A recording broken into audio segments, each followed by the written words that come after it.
Medieval France, a time that ushered in a new era of nobility. Have another guard kill that one. Yes, sire. I'm sorry, who? Kill him. No, I couldn't, my lord. I've known Arnaud my entire life. We came up together as squires. Would it be easier if we got a third guard to come in and kill both of these guys? Oh, whoops, here we go. Thank you for 2 hours of just a huge smile on my fucking face for this movie. Thank you. Awesome. Thank you. Kevin and Steve, I want to start with you guys a little bit. You came off a really a sitcom I absolutely love. Tacoma FD is just wonderful. Thank you. Well, I feel like there's a kind of a sweetness, like kind of delving into what you guys do, the humor. For every dick joke or whatever, I feel like you guys are really getting really charming with your work. Have you felt that? Well, I think though that's always we've been trying to do that. I don't know if we've been accomplished it all the time, but our idea was always to create a world where people will feel happy and comfortable hanging out in.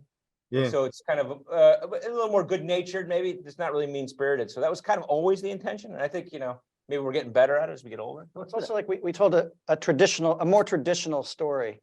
Like it's essentially a love story, and I know we've had like love story elements in our movies before, but this is the first time we actually focused on that with a real underdog character facing a lot of obstacles. So I think there's something inherently sweet about that. And it's a movie a lot, like it's an element we haven't had before. It's about your friendship Yeah. and how this guy, this really sweet guy, comes in and gives you an example of what it is to be a good friend. Like, yeah, these are just, maybe it is because we're older and we have kids and stuff. But yeah, I think we thought more about the kind of thing that we just never would have thought about in a movie before.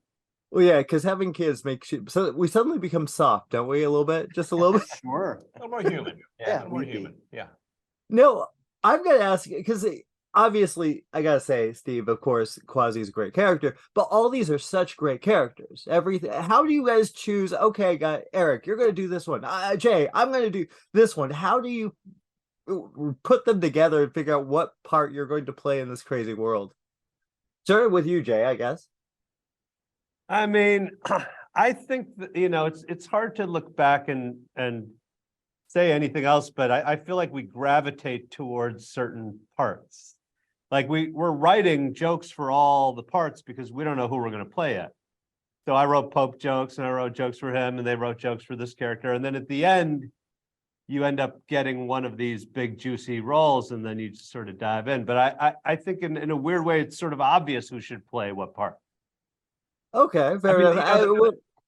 There was a point when we were making Super Troopers, and the way I remembered it was I was possibly going to play Farva, but all these guys also read for Farva. And then he read for Farva, and we're like, well, it's over. You know what your problem is? Is it that I've got a fatty deposit the size of a giant gourd on my back? Freak! Hunchback. Morning. But yeah, I think this has that same thing with the way that you look at it and you're like, okay, nobody else could have been Farva. I look at Quasi now and I'm like, oh yeah, the king and the Pope, like that just feels like it couldn't have been any other way. Fair enough. Casting our movies is like Rubik's Cube. It's very complex. What's the way to put it? Thank you. Oh.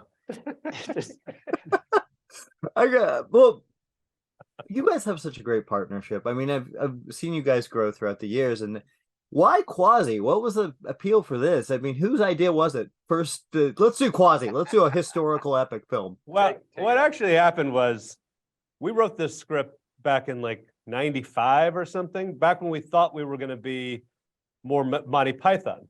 And so we wrote a European historical movie. And what happened was the budgets of these movies made us get real. And so we couldn't afford a castle and all these outfits. So we made a movie set at our college. Then we made a movie where we were highway patrol because we could afford it. Every time we'd make money for a studio, they'd say, what else do you have? And we'd give them Quasi and they'd be like, what else do you have besides that? And eventually we ended up making money for Fox Searchlight and we gave them this period piece. And they were like, we do period pieces all the time. Let's go for it. And we were like, oh, really? Okay, great. Oh, guys, we got wrap, but that was a joy. I really love this movie. It was really Oh, cute. thank you. Thanks, man. It's Yeah, great talking to thank you. You look Great like talking, guys. Lemmy from Motorhead. That's why I like you. Ah, I like it. I take that, man. Lemmy. Hunchback, no! Do you have any idea the questions he'll have for me? Holy Father, can you fix my hump? Is not my very existence proof there is no God? I don't want to get into that whole hornet's nest.